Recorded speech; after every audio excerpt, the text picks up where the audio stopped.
Olá, bom dia. Seja muito bem-vinda ao evento O Amor Está no Lar. Esse aqui é um programa, é uma edição especial que eu estou fazendo aqui de aquecimento para o evento O Segredo do Casamento à Prova de Divórcio. É um evento que vai acontecer do dia 27, vão ser 3 aulas, dia 27, 29 e 31 de março. Vai ter o evento O Segredo do Casamento à Prova de Divórcio. Então, essa é uma edição especial de aquecimento para esse evento.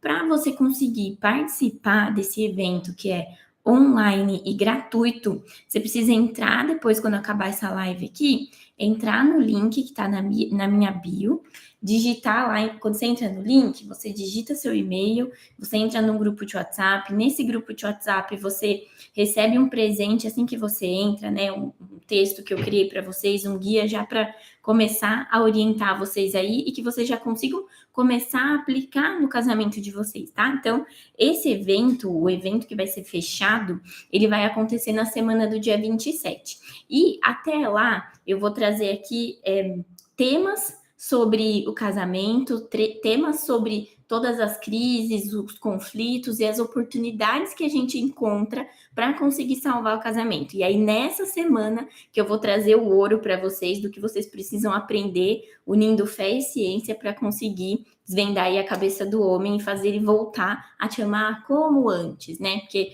quando o casamento ele tá em crise, a gente não percebe mais olhar apaixonado, não percebe aquela mesma admiração, tanto do homem quanto da mulher, como no começo do namoro, no começo do casamento. Então, a gente precisa aprender, né, quais são os fatores que levam o casamento a chegar à beira do divórcio e como reverter isso, como reverter essa situação. Então, é isso que eu vou ensinar vocês lá no evento.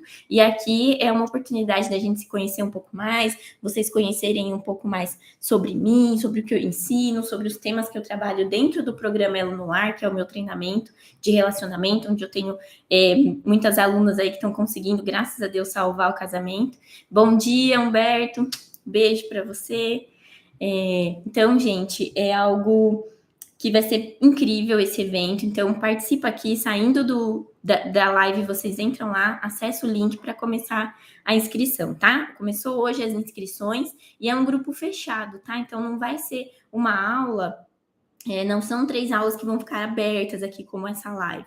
É uma aula fechada. Então, para você conseguir entrar e assistir, você precisa realmente estar nesse grupo fechado e acessar esse link, tudo bem? Então, vamos lá. Hoje, a gente vai falar sobre um tema que é uma oportunidade de você conseguir uma ajuda para salvar o seu casamento, que é aumentar a sua conexão com Deus. Como a sua conexão com Deus te ajuda a salvar o seu casamento. Então, é sobre isso que a gente vai falar aqui hoje.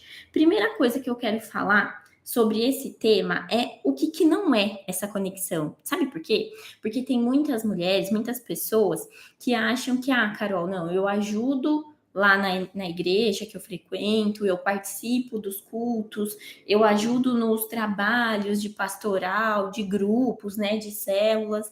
Então, eu já tenho uma conexão com Deus, eu já tenho isso. Como que isso vai me ajudar a salvar o meu casamento? O grande problema disso é você achar que é o suficiente.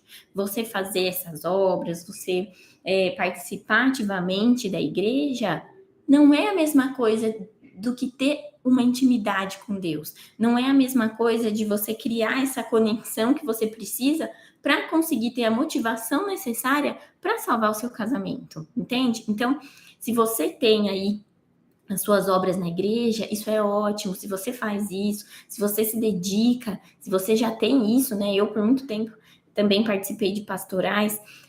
Agora eu estou um pouco recolhida por causa da minha coluna e tudo mais, não estou conseguindo participar muito. Mas isso não é o bastante. Não é isso que te dá a sua conexão com Deus. Então, quando eu penso em fé e aumentar a conexão com Deus, teve uma vez que eu ouvi um padre falando um conceito que eu achei, assim, muito relevante. Eu acho que faz muito sentido. Ele falou assim que a fé, você consegue medir a fé de uma pessoa quando você consegue ver a capacidade dela de transformar a própria vida. Entende? Então, você consegue saber que uma pessoa tem fé quando você viu uma pessoa saindo de uma situação A, tendo um comportamento A, um comportamento que ninguém achou que seria capaz de mudar e vindo para um comportamento B.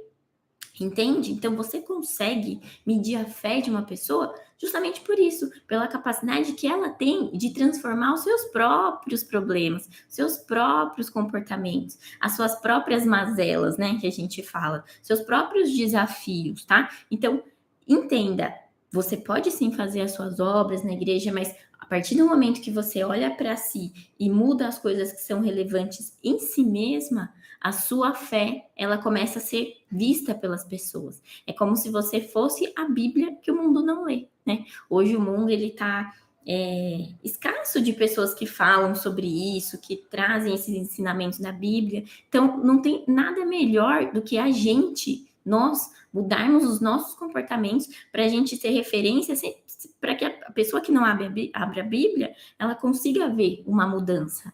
E quando ela fala, nossa, mas a que deve essa mudança, né? Como que você mudou tanto assim? Aí você tem a oportunidade aí de evangelizar, de falar, e é justamente isso que é a oportunidade que você tem no seu casamento.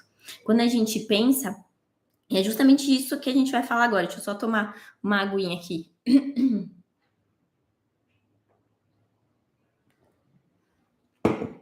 Então vamos lá. Como que a fé ela consegue salvar o seu casamento? Eu acabei de falar aqui que uma coisa que chama a atenção do mundo é as mudanças, né? As mudanças de comportamento, uma pessoa tendo um comportamento A e de repente você encontrando ela de novo, ela tá com um comportamento totalmente diferente. Isso chama muita atenção, isso desperta a atenção das pessoas. E é justamente isso que você usa para o seu casamento, para salvar o seu casamento. Por quê? Quando você começa a fazer as mudanças em você, o seu marido ele começa a perceber, não tem como não enxergar. É diferente de você falar assim para ele, olha, eu quero que você mude tal coisa, tal coisa, tal coisa. É sempre assim, é a mulher achando que o homem tem que mudar e o homem achando que a mulher tem que mudar. Só que esse homem, ele não tá interessado em mudar. Concorda? Ele não quer mudar, sabe por quê? Porque ele acha que o problema é você. Ele acha que o problema não é ele. Agora, quando ele começa a perceber que você está mudando, e melhor, você está mudando independente da mudança dele. Você está mudando porque você sabe que é bom para você. Quando você mostra a sua mudança, não só em palavras, tá, gente? A mudança, não adianta você chegar pro seu marido e falar, olha, agora eu vou mudar. Agora eu vou ser assim, agora eu vou ser assado, agora eu vou ter comportamento A, agora eu vou ter comportamento B. Não adianta você fazer isso. Você só consegue fazer com que ele perceba e que isso chame a atenção dele quando você realmente faz, tá? Então, a conexão com Deus, ela te ajuda a ter uma motivação maior para aumentar essa conexão com ele e melhorar os seus comportamentos. E quais são esses comportamentos? Quais são os comportamentos que faz você e seu marido se distanciarem? Quem sabe me dizer aí? Inclusive é algo que eu ensino minhas alunas detalhe por detalhe, comportamento por comportamento, que são as durezas de coração. O coração endurecido, os comportamentos que trazem um coração endurecido é que faz o casal se distanciar. E é justamente quando você começa a mudar esses comportamentos que você consegue tirar essas durezas de coração, para aí sim vocês conseguirem um se moldar para o outro, um se adaptar para o outro, tá? E quais são essas durezas de coração que, inclusive, as minhas alunas elas aprendem item a item? Egoísmo. Quem aí não conhece? Quem aí não tem aí no relacionamento? Ou é o marido, ou acaba até sendo a esposa, ou os dois, tá? Tem essas durezas de coração. A gente tem, é inevitável, não adianta a gente falar só o outro tem. Não, a gente tem que fazer uma autorreflexão, parar para se olhar e ver o quanto o nosso coração também não está endurecido com esses comportamentos. Então, um deles é o egoísmo, tem também o orgulho, tem a inveja, a mágoa. Olha quanto de mulher magoada no casamento não existe. Isso também endurece o coração. Será que você não está com uma dessas durezas de coração? Será que você não precisa trabalhar essas durezas de coração em você? E não é só trabalhar em você para ficar bem com seu marido, é trabalhar em você para ficar bem com você, entende? Primeiro com você, é isso que vocês precisam entender. Então, quando você aumenta a sua intimidade com Deus, você começa a perceber o quanto que esse tipo de dureza do coração desagrada a Deus. O quanto isso entristece a Deus. Então, quanto mais intimidade você tem com Deus, mais você não quer desagradar. É a mesma coisa se você tem um amigo que você gosta muito. Você sabe as coisas que ele gosta e que ele não gosta. Você vai ficar fazendo o que desagrada ele? Ah, você tem uma amiga que não gosta que você, sei lá, fale do cabelo dela. Você vai ficar falando do cabelo dela para irritar? Não, você vai mudar esse comportamento, você não vai falar nada, porque você sabe que a sua amiga não gosta. Quando você traz Deus como seu melhor amigo, você começa a evitar fazer coisas que desagradam a ele.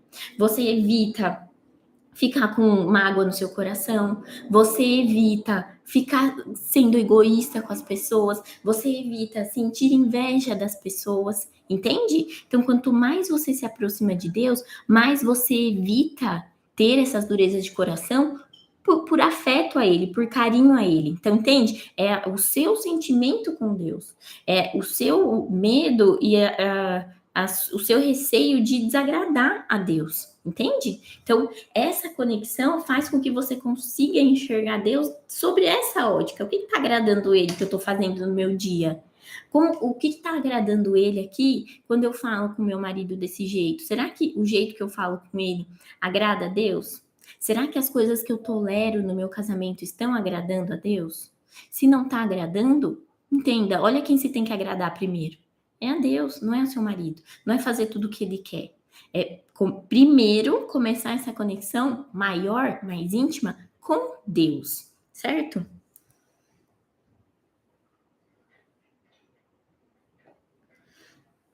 Outro benefício que te ajuda aí no seu casamento é que quando você aumenta a sua fé, quando você aumenta a sua conexão com Deus, você acaba aumentando a sua confiança nele. E como assim, Carol, eu aumento minha confiança nele?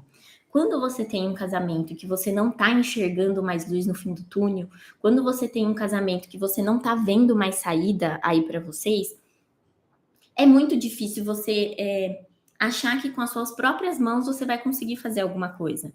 E aí, quando você tem essa conexão maior com Deus, você se torna dependente dele de fazer aquilo que só ele pode. Entende? Quanto mais confiança, quanto mais conexão com Deus, mais você entende que as coisas que você não tem alcance é Ele que vai fazer. Não é você. Porque muitas vezes o marido ele tá tendo atitudes que não nos agradam, a gente quer fazer com que ele mude o comportamento, a gente tenta falar de um jeito, tenta falar de outro, ficar expert em comunicação, tenta fazer de tudo para que o marido entenda o seu ponto de vista, mas entenda, o único responsável por mudar o coração do seu marido é Deus, você consegue influenciar. Mas quando você entende que essa ação não está sob a sua responsabilidade, você descansa. Por quê? Porque você faz a parte que você tem controle primeiro. Qual que é a parte que você tem controle no relacionamento? Relacionamento é homem, mulher e Deus, né? Marido, esposa e Deus. O que você tem controle aí? Primeiro, aumentar a sua intimidade com Deus. Segundo, mudar os seus comportamentos, mudar o que você pode. E terceiro, confiar em Deus para fazer o que você não pode. Confiar em Deus para alcançar os lugares que você não alcança. Confiar em Deus e acreditar que Ele está trabalhando mesmo que você não esteja vendo. Entende? Então, quando você consegue aumentar essa intimidade com Ele, você cria essa confiança e essa dependência e esse descanso, tá? E aí você pode falar assim para mim, ai, Carol, eu até queria aumentar minha intimidade com Deus, até queria ter mais esse tempo, né, com ele, mas eu não tenho tempo, né? Preciso fazer algum curso, preciso fazer alguma coisa para me aprofundar, para me especializar. Já pensei em fazer, mas não tenho tempo, tenho filho e tudo mais. E, gente, isso é pura ilusão. Você achar que você precisa de mais um curso, você achar que você precisa ir mais vezes à igreja, você achar que você precisa sabe, fazer um esforço muito grande para aumentar essa intimidade. Não é isso. Você não precisa de mais um curso, você não precisa. Eu vim fazer meu catecismo e meu crisma já quando adulta, sabe? Eu não sou formada em teologia nem nada. Eu só precisei aumentar minha intimidade direta com ele. Eu não precisei sair da minha casa, eu não precisei deixar minha família para isso. Não, eu faço isso na minha casa. Eu vou ensinar aqui vocês como aumentar essa conexão, mas entenda, não precisa, você não precisa gastar uma energia e fazer uma coisa muito mirabolante para conseguir aumentar a sua conexão com Deus. Você consegue fazer algo simples aí da sua casa e eu vou mostrar aqui para vocês como que vocês fazem isso. Então fica até o final. Outra coisa que eu escuto muito as mulheres falarem para mim, né, principalmente aqui no meu canal que eu posto bastante coisas, Carol, por que que só a mulher tem que dar conta do casamento? Por que que a mulher ela é colocada como a responsável para salvar o casamento? E aí, gente, não é bem assim que acontece. O que que acontece? Quando um casamento ele está em crise, já não tem mais diálogo. O diálogo ele não existe mais. Vocês não conseguem entrar em acordo nem com as coisas mais simples. Imagina agora você tentando convencer o seu marido que vocês dois juntos precisam fazer, por exemplo, uma terapia de casal. Ou que vocês dois juntos precisam fazer alguma coisa espiritual. Imagina o quanto que é difícil isso, entende? Então começa por aí. Os dois, é muito difícil os dois estarem dispostos no mesmo instante para salvar o casamento. Geralmente é um ou outro. E a maioria das vezes, a pessoa que sofre mais, a que está sofrendo mais ali na situação, que muitas vezes é a mulher, é a que tem mais motivação para conseguir salvar o casamento. Então, a dor faz com que a gente queira sair daquela situação. Quem gosta de ficar sofrendo no casamento? O homem, ele acaba, por mais que ele esteja insatisfeito com a relação, ele finge que nada está acontecendo, ele vai trabalhar, ele vai jogar bola, ele vai para o mundo, ele vai fazer o que ele quer, né? Até porque o homem, ele acaba sendo o elo que acaba sendo mais corrompido pelo mundo. A mulher, por ela ter esse instinto mais família, esse instinto mais cuidador, é uma mulher que sofre muito com o que está acontecendo no casamento. Ela não quer se livrar ali, ela não quer se desfazer da família, ela quer reconstruir a família. Então, muitas vezes, essa motivação maior, ela vem da mulher. Tanto é que se eu olhar aqui, as pessoas que estão aqui conversando hoje, as pessoas que me mandam mensagem, a maioria é mulher. Porque é ela que está sentindo, é ela que está sofrendo. Então, além de ter essa motivação, a mulher ela tem uma vantagem também sobre o homem nesse sentido. Por quê? A mulher ela tem uma habilidade de comunicação e influência sobre o marido muito maior. Na própria Bíblia, né, a gente vê em Gênesis lá quando Deus cria o mundo, cria o homem, ele olha para tudo que ele fez e olha para aquele homem e ele fala: não é bom que ele fique só, não. Eu vou trazer aqui para ele uma auxiliadora, a mulher. Por quê? Porque ele vê que o homem, em meio a tudo aquilo que ele estava dominando, ele ia se perder. É a mulher que vem como uma influência positiva para o homem, entende? E além disso, esse termo auxiliar, ele é usado outras vezes na Bíblia, quando o homem, no meio angústia e meio desespero, ele fala: Senhor, venha ao meu auxílio. Então, olha só, o termo auxiliadora sendo usada quando Deus coloca a mulher como auxiliadora do homem e quando o homem pede o auxílio de Deus. Ou seja, tanto a mulher quanto Deus conseguem auxiliar, ou seja, guiar esse homem, entende? Então, a habilidade da mulher de fazer essa influência do homem, ela é muito maior e eu consigo constatar para vocês através dos resultados que eu tive no meu casamento e que minhas alunas estão tendo no casamento delas. Elas conseguem influenciar. É claro, existe uma estratégia, não é algo que você faz do dia para a noite, existe um caminho a ser trilhado, mas a mulher, ela tem uma habilidade muito maior de fazer isso, tá? Então, só para vocês entenderem, porque muitas vezes eu trago a mulher aqui como sendo realmente a protagonista dessa história, sabe? A protagonista de realmente restaurar o casamento. Ah, Carol, significa que a mulher vai ter que ceder a tudo? Muito pelo contrário. Muitas vezes o casamento ele chegou onde chegou justamente porque a mulher cedeu demais. A mulher trouxe ali quais são os limites dela. E ela não precisa trazer esse limite com grosseria, né? Ela tem habilidade, a mulher tem o jeito, tem a doçura, tem o jogo de cintura de trazer aquela situação de uma forma firme, mas com amor. Entende? Então, não, a mulher ela não é humilhada, muito pelo contrário, ela deixa de ser humilhada, tá? Eu vi que me fizeram uma pergunta aqui em cima. Ó, a Wanda perguntou: e quando há traição? Vamos lá, Wanda, vamos falar disso. Gente, quando há traição, a maioria das vezes, a traição é o que motiva a mulher a dar um fim no casamento. Muitas vezes o casamento ele tá ruim para os dois. Mas quando a mulher ela descobre uma traição, é o momento em que ela fala: não, agora chega, eu já tentei de tudo, eu não quero mais estar nesse relacionamento, e ela vai e se separa, ela vai e se divorcia. Isso é o comum, é algo que acontece.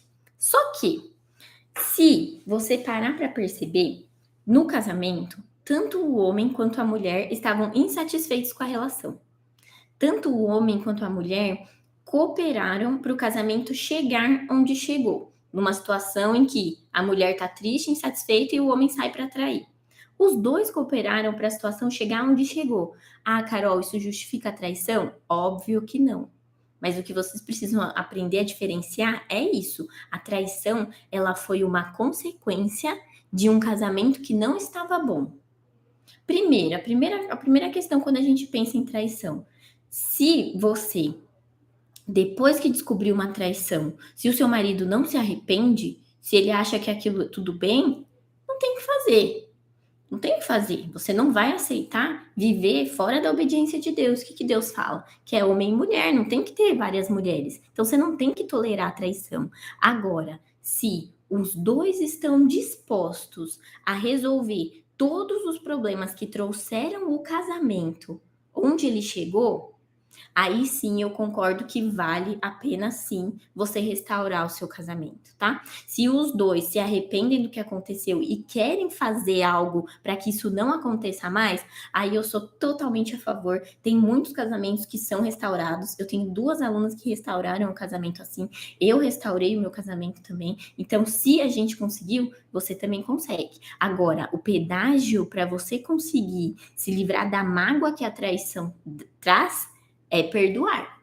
Então, se você tem dificuldade de perdoar, esse é o primeiro passo. Inclusive, é algo que eu fico um tempo, assim, quase metade de uma aula que eu gasto dentro do programa Elo no Lar, para ensinar qual que é o passo a passo do perdão, como começar esse perdão. O perdão não é algo fácil, não é algo simples, mas existe também uma estratégia para você conseguir trazer o perdão de uma forma muito mais fácil. E primeiro ponto, o perdão, ele é para você, não é para o outro. Porque quem fica com mágoa, quem fica com o gosto amargo de estar sem perdão, de não conseguir liberar o perdão, é você, não é ele. Então entenda, o perdão ele é necessário primeiro por você. É um favor que você faz a si mesma. Entende? Então, sobre a traição, é mais ou menos isso. Então, se vocês quiserem, depois eu faço uma live específica sobre isso, sobre traição. Mas isso é só uma pincelada aí do que eu faço, do que eu aplico, do que eu ensino dentro do programa Elo no Lar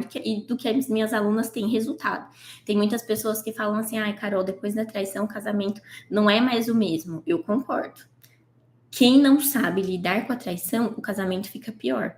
Quem usa a traição para poder restaurar o casamento fica infinitamente melhor. Sabe por quê? Porque você começa a ficar atenta com as coisas. Você usa algo ruim que te aconteceu para levantar muito mais forte do que você era. Você usa aquela dor que te causaram e que você presenciou para mostrar que isso não te matou, sabe? Que não mata, fortalece. É isso que acontece quando você aprende a perdoar e restaurar esse casamento. Que não mata, te fortalece, te deixa muito mais forte do que antes, tá? Então, isso é muito importante de entender. Então, vamos lá. Agora, vou falar para vocês qual é o jeito certo de você aumentar a sua conexão com Deus e melhorar sua oração com Deus? Primeiro, quando você estiver fazendo a sua oração para salvar o seu casamento, eu pergunto para vocês, qual que é o melhor momento para salvar? Bom dia, pessoal que está entrando. Qual que é o melhor momento para orar? É de manhã, de tarde, de noite? O que vocês acham? Qual que é o melhor momento para orar?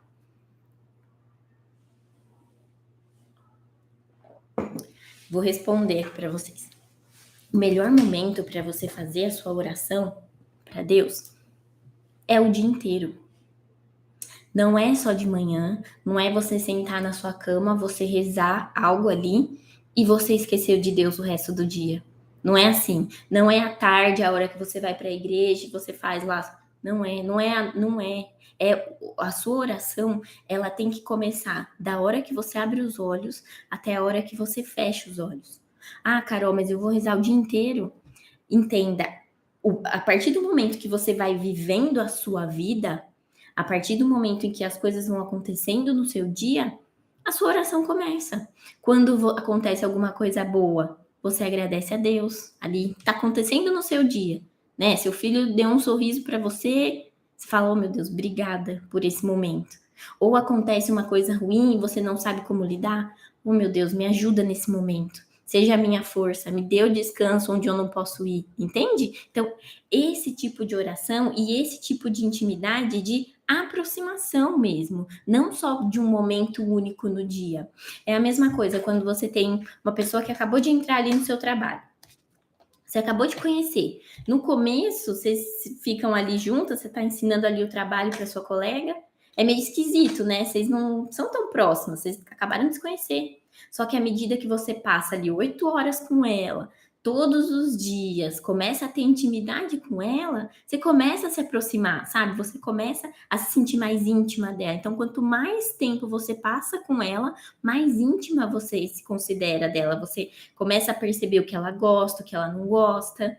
Você começa, sabe, a ver o que agrada, o que não agrada. Então, essa intimidade que você tem que construir com Deus é fazendo com que a sua vida seja uma verdadeira oração. Se está fazendo algo e viu uma oportunidade de agradecer, agradeça a Deus. Peça proteção, abençoe a sua família. Algo muito importante também, interceda pelo seu marido. A intercessão da esposa pelo marido, ela é muito poderosa. Então, não peça para Deus mudar o seu marido. Não peça para Deus te dar um sinal de se você fica ou não com o seu marido. Ou não peça para Deus te livrar logo de vez do seu marido. Ah, que ele vai embora mesmo, que vai ser melhor para mim. Esse tipo de oração, Deus não atende. Interceda pelo seu marido. Peça para que Deus consiga te usar como instrumento dele para fazer as mudanças que são necessárias no seu marido. Peça para Deus te capacitar e peça para Deus ir entrando cada vez mais no coração dele. Interceda por ele. A gente tem um poder dado por Deus para as esposas, para as mães, para orar sobre os nossos maridos, sobre os nossos filhos, sobre a nossa família. Use esse poder que Deus te deu, tá? Tenha esse entendimento. Quanto mais íntima você é de Deus, mais você vai conseguir entender o quanto que Ele quer salvar a sua família. Só que Ele precisa que você esteja com o coração aberto e sem dureza no coração. Então, algo que você precisa fazer aí é pedir a ajuda de Deus para ir tirando cada dureza do seu coração. Começa a perceber se você tem comportamentos egoístas, começa a perceber se você tem comportamentos de orgulho, e vai pedindo para Deus te ajudar, te dar sabedoria para ir se livrando. E não adianta só pedir, você tem que pedir e tem que seguir a orientação dele, tem que seguir esse caminho. E muitas vezes você não vai querer, só que você sabe que como você tem essa intimidade com ele e você quer agradá-lo, fica muito mais fácil. É como, por exemplo, as mágoas. A mágoa endurece o coração. Então, quando você entende que Deus quer que você perdoe, e ele inclusive fala, perdoe os pecadores assim como eu te perdoo. Então, você tá perdoando do jeito que ele te perdoa? Ou é só ele que tá te perdoando? Entende? Então, quando você começa a perdoar, quando você faz a sua parte, por mais que você não queira, você está fazendo porque você é obediente a ele e sabe que é isso que ele te pede para fazer, aí sim você consegue começar a tirar as durezas do seu coração, tá certo? E aí, uma coisa que eu quero deixar claro, assim, quando você aumenta a sua intimidade com Deus, a sua fé, ela aumenta. E a fé, ela tá muito ligada a maior parte das vezes é o que você não tá vendo. Então, se você não tá vendo melhoras no seu casamento, se você não tá vendo sinais, entenda, esse é o momento de você usar sua fé. Porque quando você tá vendo melhora, quando você tá vendo seu marido melhorando, quando você tá vendo seu casamento indo pra frente, é muito fácil ter fé. Agora, você prova a sua fé quando, mesmo em meio a um cenário que você acha que é impossível de resolver, você tá ali, você tá disposta, você tá motivada e você tá fazendo o que precisa ser feito, tá? Então, entenda, essa é uma oportunidade maravilhosa que você tem de aumentar sua conexão com Deus para salvar o seu casamento, tá? Então, você coloca o pé como se você colocasse primeiro o pé, ou seja, você desce o primeiro passo para depois Deus vir com o seu chão. Tá? Então é realmente o passo de fé, é o passo sem ver, entende? Então é isso, gente. Então, se vocês gostaram aí da live, encaminha, compartilha, curte e principal, saindo da live, se inscreve lá no evento para vocês conseguirem participar dessas 3 aulas que não vão ficar aqui, tá? Não vão ficar salvas. Deixa eu ver se teve mais, mais pergunta aqui, ó. A Mari perguntou: quando o marido acha que está sempre certo, todas as brigas fica sem conversar mais de um mês, não quer conversar. Ó, marido achar que está sempre certo, isso daí, minha filha, é algo que todos os casais passam, né? O homem sempre acha que ele tá certo, principalmente se você começa uma conversa falando que ele tá errado. Por isso que a sua estratégia de comunicação, ela tem que ser do estilo comer pelas beiradas. Não adianta você falar para ele que ele tá errado. Você precisa mudar a sua comunicação. Eu posso trazer uma live especificamente sobre isso, né? Estratégias de se comunicar com o outro. Então, por exemplo, quando você acusa, quando você rotula, isso traz muita reação. E aí, qual que é a primeira reação dele? É falar que ele não tá errado, é te acusar, é tentar lembrar de um episódio que aconteceu há não sei quantos anos atrás para poder virar a situação contra você, tá? Então, é algo que vocês precisam mudar a estratégia de se comunicar com esse homem, porque ele não vai falar. Ele não vai falar, ah, olha, realmente eu tô errado. Não, isso não acontece. E você precisa colocar nele a reflexão de que eu errei, por mais que ele não fale, ainda mais se ele for orgulhoso, tá? Então começa a avaliar aí no seu casamento, se o seu marido ele tem essa característica de ser orgulhoso, ele nunca vai te falar que ele tá errado, tá? Então o máximo que você consegue fazer sobre isso é trazer essa reflexão para que ele perceba que ele está errado sim, por mais que ele não fale. Tá? Então, existem estratégias para você conseguir fazer isso. E com relação a silêncio, isso é algo muito ruim também.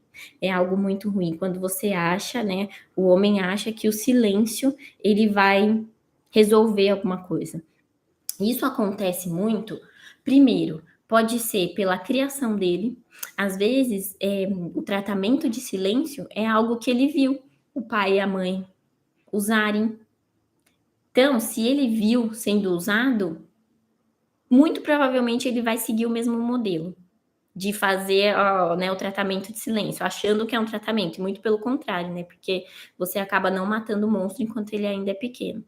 E além disso, o homem ele tem menos habilidade de se comunicar pela mulher que a mulher. E isso vem lá da época das cavernas, em que o homem, quando ia caçar, ele não podia falar. Ele tinha que ficar em silêncio, senão a presa via, ouvia, ela fugia ou ela comia ele. E isso, gente, durou milhões de anos. Então, a gente traz isso no nosso cérebro. A mulher, ela ficava em casa. A habilidade de comunicação da mulher é muito grande. A habilidade dela de cuidar, de proteger ali a família é muito maior do que o homem. É algo instintivo, né? O próprio comportamento, ele não é aprendido. A gente já nasce com isso, tá? Então, isso é algo que realmente faz mudança. Tem uma diferença na cabeça do homem e da mulher. Então, primeira coisa, quando vocês conseguirem reatar essa comunicação, é claro que a comunicação dentro do programa Ela no Lar, ele é o último dos pilares, porque depois que você já reconstruiu uma série de pilares ali, os outros 3 pilares, eu falo que o método DEC são 4 pilares.